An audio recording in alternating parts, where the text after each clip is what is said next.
правілі ў вёсцы самыя бедныя тады. Яны крычалі, што памешчыкі іх прыгнеталі, іх там мучылі, яны галодныя былі.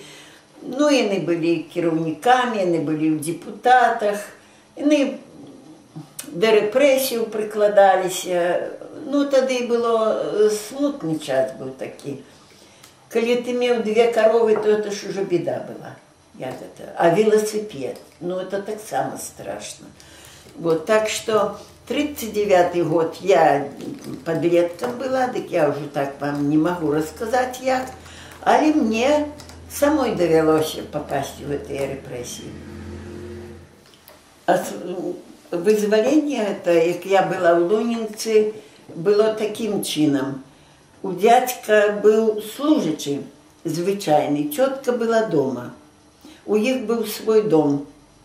У будучым это быў райком партии пазней. Уласны дом быў вялікі. І калі асвабадзілі, так палавіну дома памясцілі пад нейкую рэдакцыю нейкай газеты, а ў палавіне, где нам дазволілі жыць, памясцілі яшчэ жонку і сям'ю энкавыдзіста. Вот. У хуткім часе дядьку арестовали. Мы с теткой ходили у Лунинец под тюрьму, носили передачу, на свидание ходили, но это было вельми все короткое. Свиданий жадных не было, только один раз, когда собрались такие женщины, как тетка, там, коли тюрьмы, то вязни один одного подсаживали на решетки, і можна было хвілёва убачыць. Калі побачили мы дядьку, то ён у той час ужо быў на сябе непадобны. У хуткім часе з лунецкай тюрьмы іх павывозілі, а пазней прыйшлі вывозіць і тётку ў Сібір. Яго як ареставанага, а тётку просто увагналі ў Сібір. У домовой книжце было написано «Станкевич Михаил», тады так, знак паўторнасці Анна и знак паўторнасці Ирина. И выглядало так, что я ихняя дочка. Ну, тетку, коли пришли брать, она разгубленная была, не знала, что хватать, некие занавески брала, там глупство.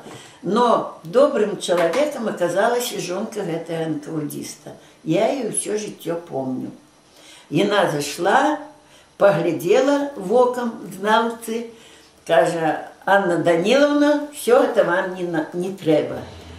Шубы клала, одежу, полезла у склеп, достала харчи, спаковала, говорит: «А ты, Ирочка, не плачь, я дам телеграмму твоей маме».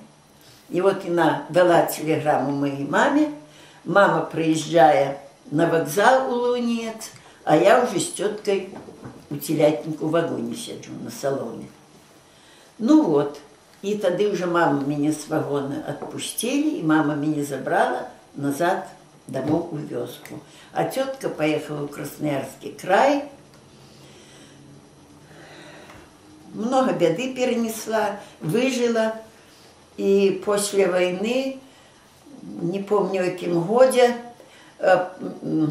их оттуль отпустили, и они поехали все в Польшу. Тетка в Польше еще жила некоторый час, надеялась вельми, что дядька приедет до ее, но лёс этих вязнев по сягоння невядомы. Магчыма, дядька и в Куропатах, магчыма, и в Хатыні, Бог один ведае где.